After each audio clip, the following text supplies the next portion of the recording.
ये समझ में नहीं आती ये कैसे पछाड़ते हो। और जो शंका तुम्हारे मन में उत्पन्न है उसे आप कह दीजिए। बोले महाराज मैं ये सोच रही हूँ तुम्हारे चरण इतने कोमल हैं कि पकड़ने पर दब जाते हैं, कठोर ही नहीं है, तो आप इतने बड़े बड़े दैत्यों का संहार कैसे करते हो।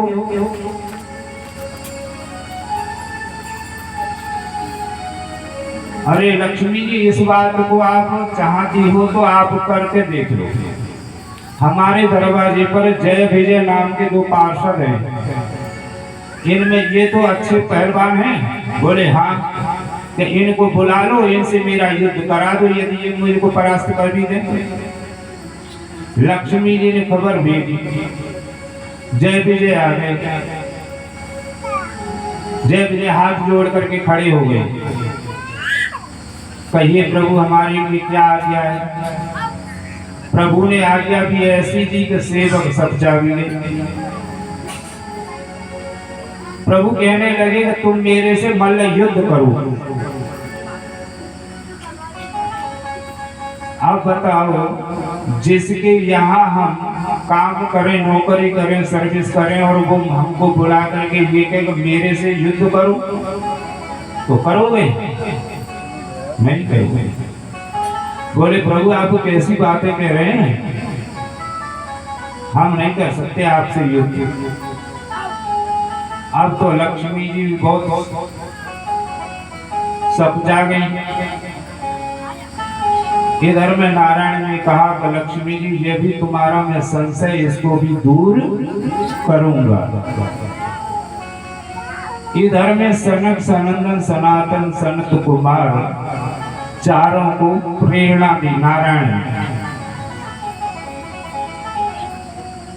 भैया तुम्हारे बिना मेरा भी काम अधूरा है और मेरे बिना तुम्हारा भी काम अधूरा है। तो उन चारों ऋषियों के मन में आया कि आज भगवान नारायण के दर्शन करने के लिए सप्तपुरी चलते। प्रथम पुरी में आए, दर्शन किए, द्वितीय में गए तो भी वहां दर्शन किए, किसी ने नहीं रोका। परंतु 7वीं पुरी पर आकर के जय विजय नाम के 2 पार्षद हैं, उन्होंने कहा रुक जाइए, पहले हम अपने प्रभु से आज्ञा लेकर के आते हैं, जब उसके बाद प्रवेश आप करना। सनक सनंदन सनातन कहने लगे हम 6 पुरियों में तो गए हैं परंतु किसी ने हमको नहीं रोका, तुम क्यों रोक रहे हो? तुम्हारा ये आसुरी भाव कब से आ गया? तो जय विजय के लिए 3 जन्मों का साथ मिला। कितने जन्म? 3 जन्मों तक साथ देकर के आगे को बढ़े और नारायण के दर्शन किए। नारायण ने कहा आपको यहाँ तक आने में कोई तकलीफ हुई? तो तकलीफ वाली बात तो ये है कि हमको महाराज गेट पर हमें रोका गया और हमने उनको साथ दे दिया 3 जन्मों का। नारायण ने कहा ये साथ जो दिया है आपने ये साथ नहीं दिया है, ये तो मेरी प्रेरणा थी, ये तो मेरी प्रेरणा थी, इनको तो ये मिलना ही था और यदि आप नहीं देते तो मैं देता। इतनी देर बाद ही जय विजय नाम के 2 पार्षद आ गए और प्रभु के चरणों में गिर गए। प्रार्थना की प्रभु हमें 3 जन्मों का तो साथ मिला है, परंतु इस साप को आप सार्थक करें तो हमानम स्वयं स्वरा। तो 3 जन्मों के लिए कहा गया। इधर में पहले जन्म में चल करके ये जय विजय जो है हिरण्याक्ष और हिरण्यकश्यप बने। इनका प्रथम जन्म है हिरण्याक्ष और हिरण्यकश्यप।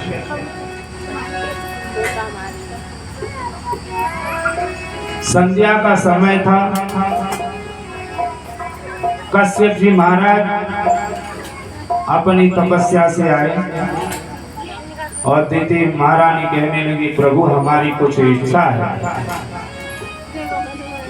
कश्यप जी ने बहुत मना किया, देवी इस समय सही नहीं है, क्योंकि भगवान रुद्र के गण इस समय विचरण कर रहे हैं, परंतु देती नहीं मानी।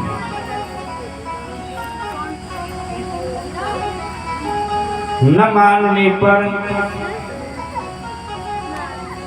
देती महारानी को गर्भ हुआ और यह गर्भ रहने के पश्चात में दिति को फिर चेतना आई और कश्यप जी के पास में जाकर के हाथ जोड़ करके खड़ी हो गई, प्रभु ये संध्या काल में जो मैंने कर्म किया है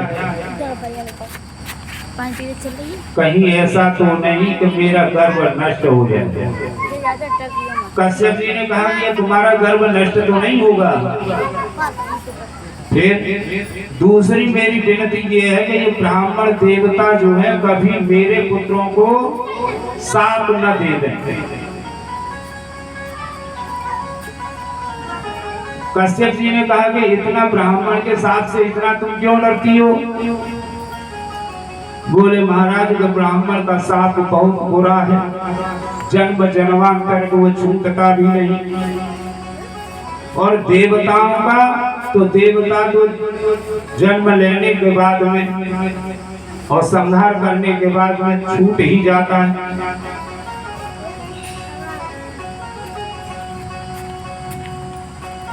अब तो महाराज बोले कि ऐसा कुछ भी नहीं होगा।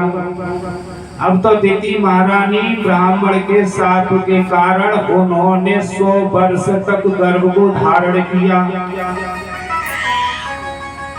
100 वर्ष तक जन्म नहीं दिया उन्होंने। जब 100 वर्ष पूरे हो गए, जब उनका जन्म हुआ तो जन्म होते समय पहाड़ चटकने लगे, हवाएं तेज चलने लगी, समुद्र में उफान आने लगे,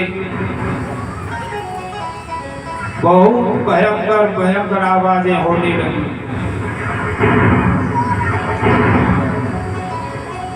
दोनों पुत्रों को उन्होंने जन्म दिया, बड़ा था हिरण्याक्ष और छोटा था हिरण्यकश्यप।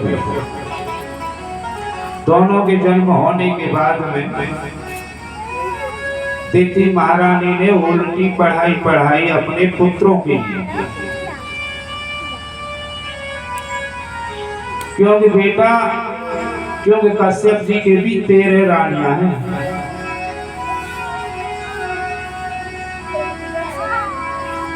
इनको उल्टी पढ़ाई पढ़ाने के उपरांत तब उन्होंने देवताओं से द्वेष करना प्रारंभ किया। बोले कि इन देवताओं का एकमात्र लक्ष्य क्या है? गौ ब्राह्मण हिताय जो। चलो मैं गौ और ब्राह्मणों को मैं नहीं मारूंगा, परंतु एक काम मैं जरूर कर लेता हूँ, जो इस पृथ्वी की उर्वरा शक्ति है इसको ग्रहण करके ऐसी जगह जाकर के रख दूंगा कि कहाँ देवता भी नहीं आ पाएगा। आज वही हिरण्याक्ष उर्वरा शक्ति को ले जाकर के गंदगी में प्रविष्ट कर देता है, जल में। इधर ब्रह्मा जी भी चिंता करते हैं कि कमल के पुष्प पर कब तक सृष्टि का वर्णन होगा, यह पृथ्वी कैसे आएगी। उसी समय ब्रह्मा जी को छींक आई और नाक के द्वारा 12 भगवान का प्रादुर्भाव हुआ। बोलिए 12 भगवान की जय। और महाराज जब जल में जैसे गिरा, ब्रह्मा जी के देखते देखते उसे उनका विशाल का शरीर उनका चला गया। और ब्रह्मा जी से बोले, बताओ मेरे लिए क्या आज्ञा है? बोले बेटा तेरे लिए आज्ञा क्या है? एक दैत्य इस पृथ्वी की उर्वरा शक्ति को लेकर के चला गया है और उस पृथ्वी को उस दैत्य से उसका उद्धार करो। भगवान 12 गुरगुराते हुए जल को चीरते हुए नीचे की ओर चले और इधर में हिरणाक्ष गदा कंधे पर रख करके चला आया ब्रह्मा जी के पास और ब्रह्मा जी से बोला, ब्रह्मा जी मेरे से युद्ध करो। ब्रह्मा जी बोले, भैया मैं तेरे से युद्ध नहीं कर सकता। क्यों? मैं बूढ़ा हूं और युद्ध होता है अपनी बराबरी वाले से।